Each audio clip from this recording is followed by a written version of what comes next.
রাস্তায় যে লোকটা ছেঁড়া জামা পরে হাত পেতে 10টা টাকা ভিক্ষা চায় তাকে দেখে আপনার খুব করুণা হয় তাই না? মনে মনে ভাবেন, আহারে, লোকটার কত কষ্ট। কিন্তু ভাই, কখনো কি আয়নার সামনে দাঁড়িয়ে নিজেকে প্রশ্ন করেছেন ওই ভিখারি আর আপনার মধ্যে পার্থক্যটা ঠিক কোথায়?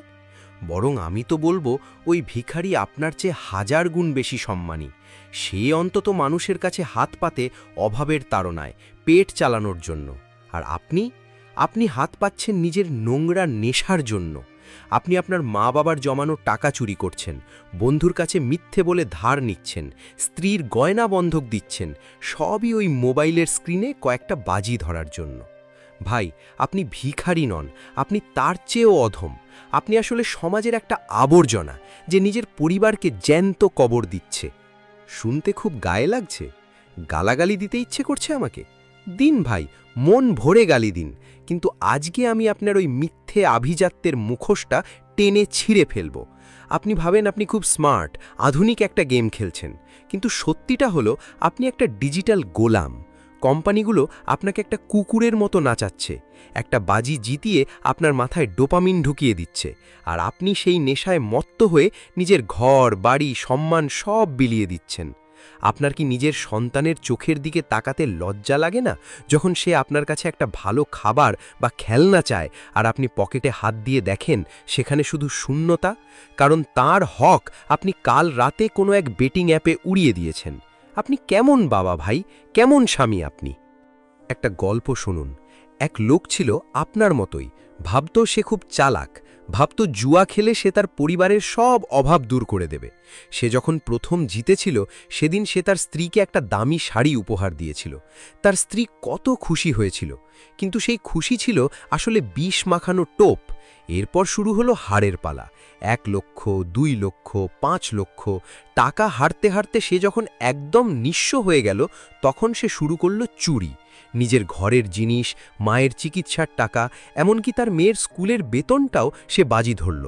ফলাফল কি হলো জানেন? পাওনাদাররা যখন বাড়িতে এসে তার বাবাকে কলার ধরে টেনে বাইরে বের করল, সেদিন তার বাবা সেই অপমান সহ্য করতে না পেরে হার্ট অ্যাটাক করলেন।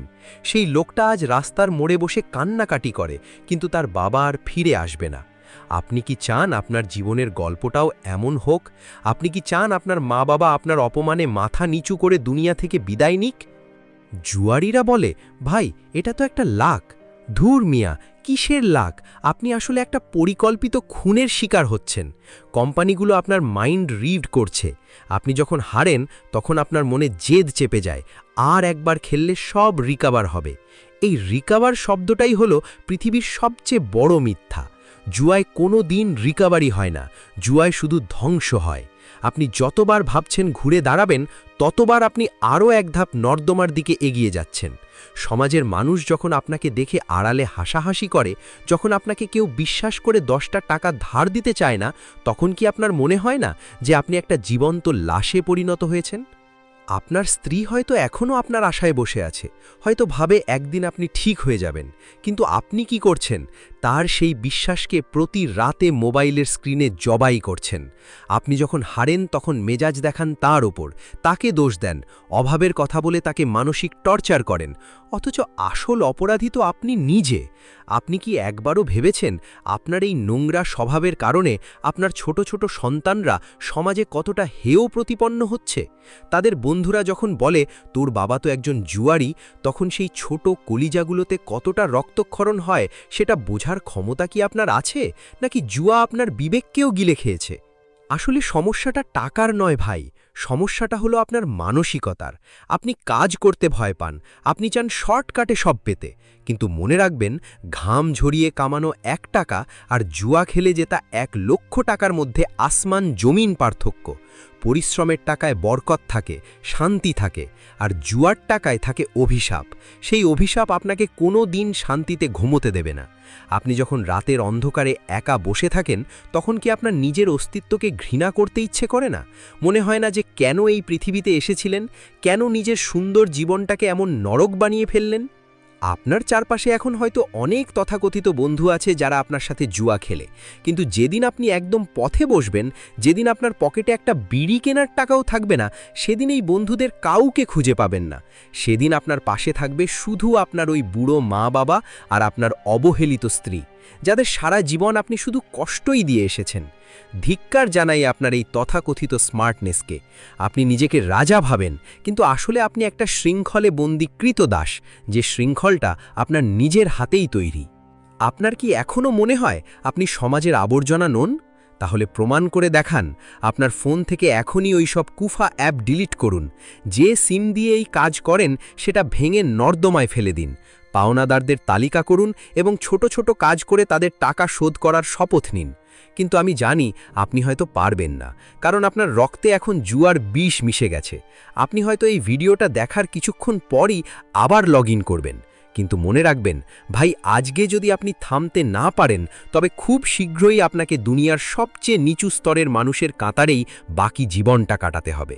আপনার কি লজ্জা হয় না যখন দেখেন আপনার পরিচিত কেউ পরিশ্রম করে উন্নতি করছে, আর আপনি প্রতি বছর আরও ঋণের জালে জড়িয়ে পড়ছেন? কেন আপনি নিজেকে এত সস্তা বানিয়ে ফেললেন? কেন আপনি আপনার সুন্দর ভবিষ্যৎকে একটা জুয়ার বোর্ডের কাছে বিক্রি করে দিলেন? আপনি কি সত্যিই চান না আপনার পরিবার আবার প্রাণ খুলে হাসুক, নাকি আপনি সিদ্ধান্ত নিয়েই ফেলেছেন যে আপনি এই আবর্জনার স্তূপেই পচে মরবেন?